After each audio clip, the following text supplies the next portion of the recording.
কোরআনে আছে জাহান্নামে ফেলবার পরে আল্লাহর কাছে ভীষণ আযাবে আগুনে আল্লাহর কাছে তিনটা জিনিস চাইবে। জাহান্নামী বলবে, আল্লাহ এত কষ্ট না দিয়ে আমারে মৃত্যু দিয়ে দেন। আল্লাহর কসম, কোরআনে আল্লাহ বলেন, আল্লাহ বলবে, না রে বান্দা, লা ইউকদা আলাইহিম ফায়ামুতু, জাহান্নামে কোনো মৃত্যু নাই।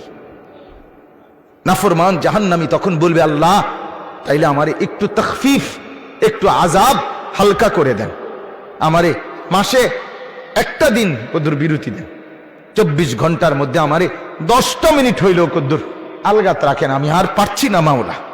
আল্লাহ তাআলা বলেন, ওয়ালা ইউখাফফাফু মিন আযাবিহা, না রে নাফরমান, 1 সেকেন্ডের জন্য জাহান্নামের আযাব কমানো হবে না। 3 নাম্বার, নাফরমান বলবে, আল্লাহ তাইলে আমারে দুনিয়ায় একটু ফেরত যাইতে দেন, আমি নেক আমল করব এবার গেলে। আল্লাহ বলেন, যেদ্দুর হায়াত দিলে নেক আমল করা যেত, ওদ্দুর হায়াত দিয়েই তোমারে আনছি, আর ফিরবা না। কাল্লা, না না, দুনিয়ায় ফেরত যাওয়া যাবে না, তাইলে মরতেও পারবে না, আযাবও হালকা হবে না, দুনিয়াতেও ফেরত যাইতে পারবে না। তো কি করবে? ক্বাল ইখসাউ ফিহা, আল্লাহ বলেন, ইখসাউ ফিহা, তুমি নাফরমান জাহান্নামের মধ্যেই পড়ে থাকো, ওয়ালা তুকাল্লিমুন, আর কোনো কথা বলবি না, শুধুই আযাব ভোগ করতে থাকো। তাফসীরের মধ্যে আছে, তাফসীরে মাআরিফুল কোরআনে, আহা, আল্লাহ যখন কোনো জাহান্নামীকে এটা বলে ফেলবে যে তুই আর কোনো কথা কবি না, আর কোনো কথা বলবি না, নাফরমান পড়ে থাক, আযাব ভোগ কর। তাফসীরে মাআরিফুল কোরআনে লিখছে, জাহান্নামী আর মানুষের মতো কোনো শব্দ আর করতে পারবে না, শুধুই ঘেউ ঘেউ করবে, কুকুরের মতো আর গাধার মতো। আমার বাপ, জিন্দেগির উপরে রহম করো। আমার মুরব্বী চাচারাও, আপনারাও জীবনের উপরে রহম করেন। গুনাহ লম্বা করেন না, গুনাহ লম্বা করেন।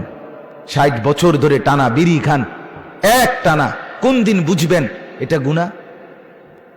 কত বছর পরে বুঝবেন? 60 বছর হয়ে গেছে, এখনো আপনি বিড়িয়ে খাইতেছেন। আস্তাগফিরুল্লাহ, আহা, আপনার কলজার মধ্যে কোন দিন আসবে এটা গুনাহ?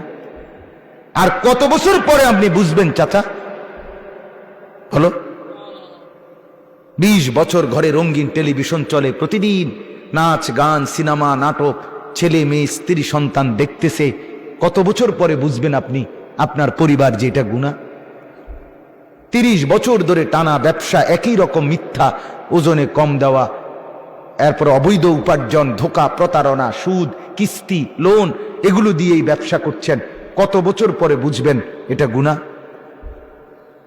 এক ইমানদার বাবা গুনাহকে এত লম্বা করে না। মুসলমানের ছেলে বাপ, কতদিন হয় ফজরের নামাজ পড়ো না?